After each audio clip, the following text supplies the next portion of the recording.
Okay, Year 11. In today's lesson, I'm going to now be introducing to you this idea of composition. Now, last term, we have been developing media, we have developed our recording of ideas, and you have been set very specific things to complete at this point. So at this stage in your sketchbook, it is composition work. All the other work you'll need to catch up in your own time, which I'll talk to you about in the second PowerPoint presentation. But in today's first section, you will need to come away from this PowerPoint with a knowledge of what Assessment Objective 4 is and the understanding of how to create 4 main types of compositions. So it's really critical at this stage you understand how to generate compositions, as it can be quite a tricky area, but with these 4 kind of tips for you, you should be able to work successfully in developing and exploring your ideas. So just to recap, we have 4 assessment objectives: AO1, AO2, AO3 and AO4. AO1 is your artist research. At this stage, you should have researched 3 artists. You should also be investigating your theme or topic, like distortion, for example. AO2 is your ability to experiment and refine media. And that's what we have been doing last term with our use of clay and monoprinting and digital media as well. AO3 is your ability to record ideas through drawings, annotations, insights and photography. And a lot of you have been working on that again last term. But finally, AO4, this is the section we're going to focus this term on. It's all about creating a personal, an informed and meaningful response, i.e. a final piece. Not just something that you've copied from an artist, but something you have created yourself that has personal value, that has a lot of meaning, that's shown a beautiful journey from the initial topics and then developed into this final outcome. So AO4, it is basically your ability to refine and select ideas from your sketchbook. And that idea of selecting, not just putting everything on, you're now purposefully selecting what's worked well for you in the past, and you're going to put that into that final piece. It's your showstopper, it's your final outcome. And this final outcome could be one piece, or it could be a series of different pieces. Key points to remember. Now, it's really important that with you designing your compositions, it's about creativity and it's about exploring ideas in different ways. It's making something a bit different. At this stage, you can't just keep copying existing images in your sketchbook.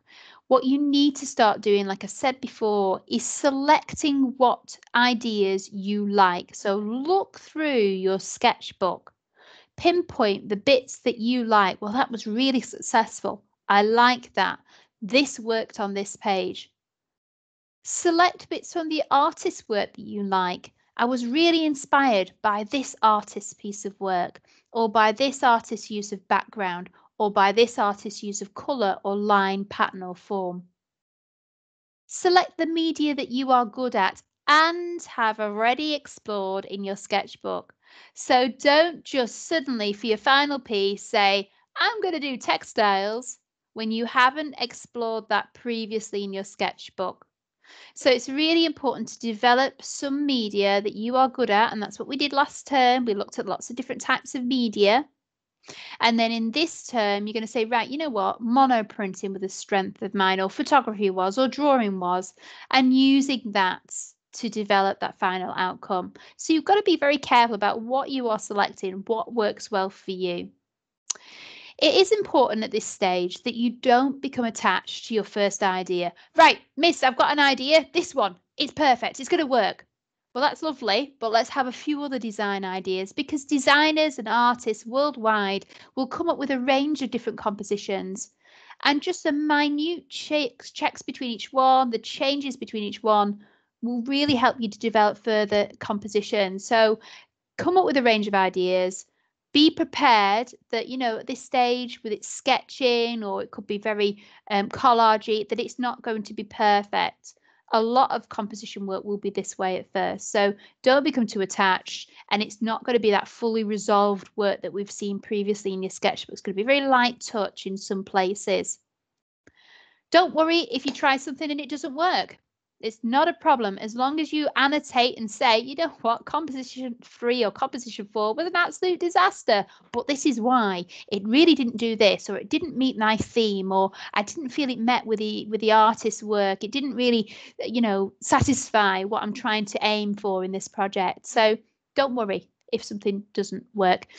Creativity is more important in this stage. Remember that obviously that refinement, that level of refinement won't happen until much further on in this term. Okay, so you're probably thinking, well, I'm really stuck. How do I come up with composition developments? Now, some of you will have a clear idea already, and some of you won't. You will all be at different stages, and that's understandable. But here are 4 main ways to develop your compositions. So collage is used quite a lot to come up with compositions. Firstly, digital collage. So digital collage means using a computer to collage different ideas together to come up with something new. Physical collage is where you are physically cutting and pasting and sticking down bits of paper to create something new. Drawings, that's self-explanatory, so through sketching or through tracing to create different compositions. And then finally, photography. So using your camera, your smartphone, your iPad, whatever you've got to hand to photograph a setup or a composition setup that you might want to do as your final piece. So what does that look like? Well, here's a digital collage. So you can see on here, digital collages can be photographs of yours that you've done, so your own primary photographs. They can also be images of the artist's work, or they could be secondary sources that you've got from the internet. They could also be scanned pieces of work that you're editing, or photographed pieces of work that you can edit, but it has to be on a computer. So these are all digital examples. You can see on the left where they're layered over one another. It may be very subtle changes between each one. Notice, if you look on the left here, they're all pictures of eyes. The theme has already been set. It's already been whittled down. So this artist is saying, you know what, I like eyes. I'm going to do a final outcome on eyes.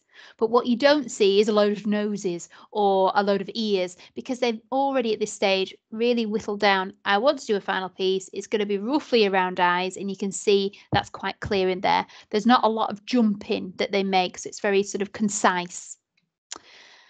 You could also do physical collage. So if you've got access to a printer or you've got printed out images, you can literally get a pair of scissors, chop them up and layer them on.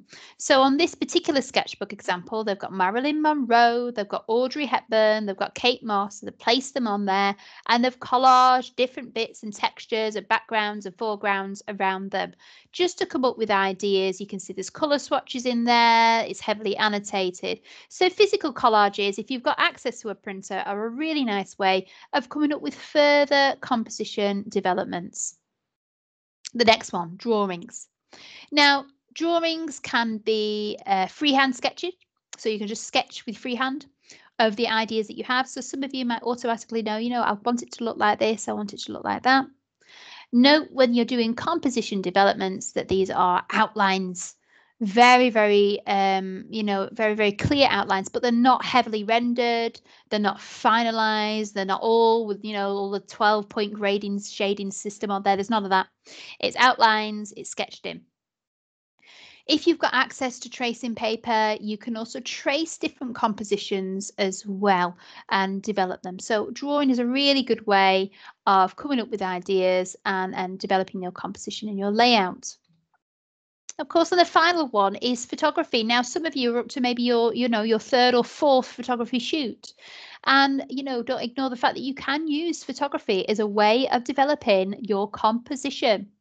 Again, like the eyes before, this artist is clearly looking at the dog and they've photographed the dog lots of different times. There are lots of different photographs of this dog.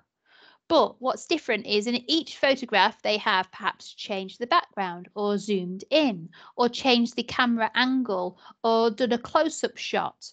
And it's that will help them develop their composition design. Okay, so yes, photography is a really good way of developing your own composition, maybe doing different framing techniques, zooming in, etc., to develop your ideas further. So photography is the fourth way of creating your compositions. Okay, so on this next video, I'm going to talk you through one way, and what we're going to start on next time is the next way of developing composition ideas using artists. Okay, so I'm going to show you some examples on here. Now, you can watch this full version with sound on, and I will attach it onto class chart so you can have a look at it, but I'm just going to play this through now. So basically, at this particular example, they take 3 artist pieces. So let's have a look at these now. Get rid of the advert. So for this particular student here, they've looked at Matthew Burrell and Francois Nelly, and you can see how they've taken these artists in here and this third artist here, and they've chopped them up and they've rearranged them into compositions, and then another composition, and then another composition. Can you see there's 3 on there? So they're taking 3 artists and they're merging them together. Now, what you can't do, and I've said this before, is you can't just copy the artist's piece of work. You've got to create something new, something that you have put some time into developing. Okay, so it's really important when you're planning the final piece to sort of develop and link in these artists. And you can see how evident this artist's work is in their development stage, which is lovely. And the same down here. So we introduced another artist, Vince Lowe, and you can see how Francois' work and Vince Lowe's work is beautifully combined in these 3 different composition ideas. I'm going to play it a little bit more, take it on a little bit further. Okay, and you can see in the next slide, further artists. So we've got Paulina Bright as well with Vince Lowe, and how they are being merged together. So 1, 2, and 3, and the same for these ones with the introduction of Paul Jackson as well. So by looking at 3 artists, you can create something quite different. And like I said, in the next PowerPoint, I will go through that in a bit more detail.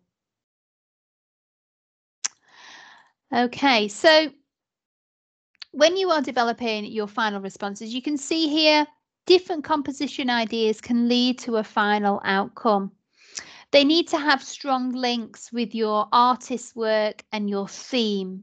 So you've got to make sure you can see your artist's work and your theme. The images themselves ideally should be linked with your primary images that you have taken. So your photographs of, say, people, places, or objects, etc., whatever you photographed, linking those in as well. Ideas should be varied, confidently refined, and you can do a little mock-up later on, but you can sort of see how those are developed. And the same, if I show you this next sequence of work, okay, so 8s and above, you can see how it's very, very detailed. It's explaining how the idea would be developed, okay, from an initial concept. And if I take that on a little bit more, you can see then how that then develops to this final piece, okay. So the final piece, you know, you are developing a range of different artist links, which you can see. You're combining the research that you've previously done to create that lovely final outcome. Okay, so ideas, again, using your own photographs where possible, ensuring that your final pieces are varied and your inspiration and theme should be developed, and avoid completely just copying the artist's work, but picking out features which we'll explore later on. Okay, so if you do want to watch that with full sound, you're very welcome to. Okay, so let's just recap now. I'm going to take it back to the beginning and let's just review and touch on those LOs for this lesson. So hopefully by this stage, you understand what assessment objective 4 is. It's that final outcome or series of outcomes. Hopefully you've also looked in this video about the 4 main types of creating compositions. So you've got digital collages, physical collages, you've got drawing, and you've got photography. And then over the next couple of weeks during this term, we are going to take on board some of those composition strategies to develop your own compositions. Okay, lovely. So once you've watched this, if you'd like to now move on to the second video.